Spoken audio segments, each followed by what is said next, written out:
Hello and welcome back again. आज का हमारा टॉपिक एक्सपोनेंशियल पावर्स। पिछली है भाई वीडियो का हमारे पास कंटिन्यूएशन। पिछली वीडियो में भी हमने यही टॉपिक किया था एक्सपोनेंशियल पावर। आज भी हम उसी को कंटिन्यू कर रहे हैं और ये एक्सपोनेंशियल पावर का हमारे पास क्या है, एप्लीकेशन पार्ट। दैट मीन्स उसकी जो प्रॉपर्टीज़ या उसकी जो आइडेंटिटीज़ हैं वो हमें यूज़ करके डिफरेंट क्वेश्चंस को सॉल्व करना है।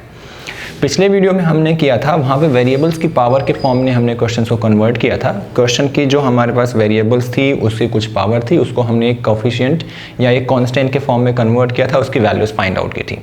आज का जो हमारे पास ये वीडियो है ये नंबर के फॉर्म में है।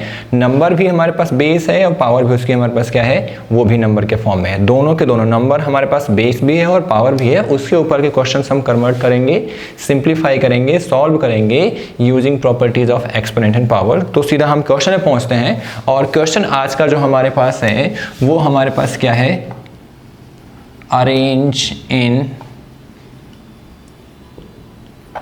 Ascending order.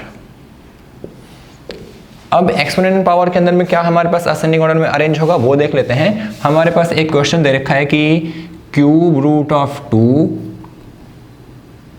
6 power of 3 and 9th power of 4। Cube root of 2 6 power of 3 and 9th power of 4। ये हमें सॉल्व करना है। जब इसको आप एक्सपोनेंशियल पावर के फॉर्म में ब्रेक करेंगे तो ये हमारे पास कुछ इस तरीके से कन्वर्ट हो जाएगा। ये हो जाएगा 2 की पावर 1/3, ये हो जाएगा 3 की पावर 1/6 और ये हो जाएगा 4 की पावर 1/9। ये वाला काम आपने ऑलरेडी पहले कर रखा है। कब किया हमारे पास, पिछले वाले वीडियो में आपने किया था जब हमने वहाँ पे बेस के फॉर्म में कन्वर्ट किया था, सबको हम सेम पावर के फॉर्म में ले गए थे। एग्जैक्टली वही काम हमने यहाँ पे किया है। हमने सबको पावर के नोटेशन में कन्वर्ट कर दिया है। अगर आपको याद नहीं है तो एक बार दोबारा से पिछला वाला वीडियो जाके देख सकते हैं। अब जब इसको आपने पावर के फॉर्म में कन्वर्ट किया, मतलब 2 की पावर 1/3, फिर हमारे पास 3 की पावर 1/6, फिर हमारे पास 4 की पावर 1/9। तो आपने ऑब्जर्व क्या किया कि बेस अलग, पावर अलग, बेस अलग, पावर अलग, बेस अलग और पावर अलग। तीन की तीनों ही नंबर की बेस और पावर अलग अलग है। और जब दोनों ही चीज़ें हमारे पास अलग हो, बेस भी अलग हो और पावर भी अलग हो, तब ये जज करना, ये डिसाइड करना कि कौन सा बड़ा है पॉसिबल नहीं है। जैसे अगर मैं यहाँ पे लिख दूँ 2 की पावर 5 और 4 की पावर 3, दोनों का बेस अलग है और पावर अलग है, कौन सी वैल्यू बड़ी है ये बिना सॉल्व किए हमें पता नहीं लगेगा। एग्जैक्टली वही काम हमें यहाँ पे करना पड़ेगा। लेकिन एक तरीका और है कि अगर मैं क्या करूँ, इनकी पावर सेम टू सेम कर दूँ, मैं बोल दूँ 2 की पावर 5 और 4 की पावर 5, तो बहुत ईजिली आप बता सकते हैं कि कौन सा हमारे से ज़्यादा आएगा। जिसका बेस ज़्यादा, पावर जो कि दोनों की बराबर है, वो हमारे पास ज़्यादा आएगा। तो हम क्या करने वाले हैं, हम यहाँ पे सबकी पावर को सेम करने वाले हैं। सेम करने के लिए सबसे पहले हमें देखना है कि पावर क्या है। एक की पावर है 1/3, एक की है 1/6 और एक की हमारे पास कितनी है 1/9। तो जो फ्रैक्शंस के ये डिनोमिनेटर्स हैं, क्या डिनोमिनेटर्स हैं 3, 6 और 9, हमें इनका निकालना है एलसीएम। एलसीएम निकालना आपने छोटी क्लासेस में सीखा है, छोटी क्लास में मतलब 6, 7 में भी आपको पता था। तो हमने वही काम किया, हमने 3, 6, 9 का एलसीएम निकाल लिया, जो कि हमारे पास कितना आ गया 18। अब हर बेस को आपको 18 बनाना है। ये भी आपने किया था 8th क्लास के रेशनल नंबर के अंदर में कि बेस को हमें सेम टू सेम कन्वर्ट करना है, जिसको हम बोलते हैं लाइक बेस के ऊपर लेके जाना है। तो जब मुझे 1/3 को कन्वर्ट करना होगा 18 में, तो ये आपके पास हो जाएगा कितना 1/3, 6 से ऊपर और 6 से नीचे। 18 करने के लिए 1/6, 3 से ऊपर और 3 से नीचे, और 1/9, 2 से ऊपर और 2 से नीचे। ये हमारे पास हो जाएगा 6/18, ये हो जाएगा 3/18 और ये हो जाएगा 2/18।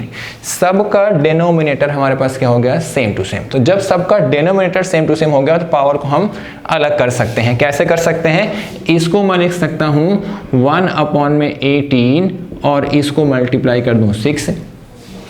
इसको मैं लिख सकता हूँ 1/18 मल्टीप्लाई कर दूँ 3 से, और इसको मैं लिख सकता हूँ 1/18 और मल्टीप्लाई कर दूँ मैं किससे 2 से। तो एग्जैक्टली यही काम करना है। ये 2 से सबका हमारे पास मल्टीप्लिकेशन है। तो यहाँ पे भी हमें यही काम करना है जो पहला वाला हमारे पास था। पहला वाला हमारे पास क्या था 2 की पावर 1/3, तो मैं इसको क्या लिख सकता हूँ 2 की पावर 6 और पूरे की पावर 1/18। जरा ध्यान से देखो, जब इसको हम मल्टीप्लाई करेंगे 6 इंटू में 1/18 करेंगे तो कितना हो जाएगा ये 6/18 लिखा जा सकता है हमारे पास ये।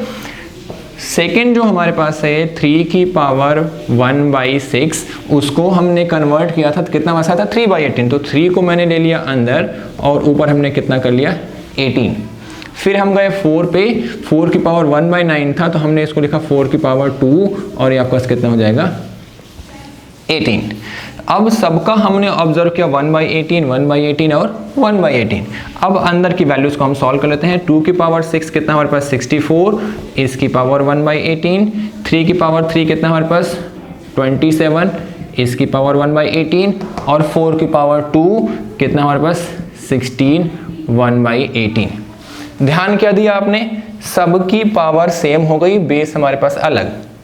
असेंडिंग में हमारे पास लिखना है तो असेंडिंग में लिखने के लिए क्या करना है, असेंडिंग में जब आप लिखते हैं तो सबसे छोटी वैल्यू पहले और बड़ी वैल्यू हमारे पास क्या बाद में। तो सबसे छोटा कौन है हमारे पास 16, फिर हमारे पास 27, फिर हमारे पास 64। असेंडिंग में लिखना है हमें, असेंडिंग में हमें लिखना है तो ये वैल्यू हमारे पास सबसे छोटी है तो हम सबसे पहले उसको लिखेंगे, मतलब 16 की पावर 1/18 ये अपनी जगह पे ही है, 27 की पावर 1/18 और ये हमारे पास अपनी जगह पे नहीं था तो इसको हमने इसकी जगह पे डाल दिया।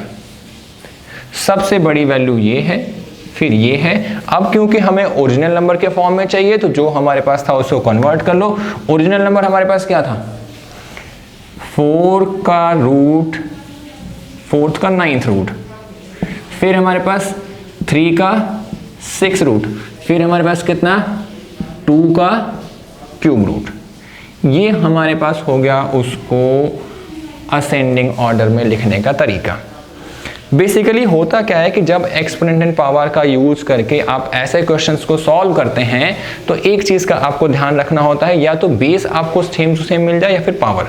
अब क्योंकि यहाँ पे बेस करना चेंज करना पॉसिबल नहीं है, क्यों पॉसिबल नहीं है, क्योंकि ये 2 है, ये 3 है, 4 है। 2 और 4 को तो एक बेस पे ला सकते हो पर 3 को उस बेस पे आप नहीं ला सकते। तो हमने क्या किया, पावर को सेम टू सेम कन्वर्ट करना ज्यादा जरूरी समझा। हमने पावर को कन्वर्ट करने का तरीका अप्लाई किया, सबका फ्रैक्शन के फॉर्म में कन्वर्ट किया, बेस निकाला, बेस को सेम टू सेम हमने किया, फिर हर नंबर की पावर हमने लगा के उसको सिंप्लीफाई कर दिया और अल्टीमेटली हमारे पास जब सबकी पावर सेम हो गई तो जो बेस हमारे पास था वही कंक्लूजन था, वही ये बता देगा कि ये हमारे पास आंसर क्या है।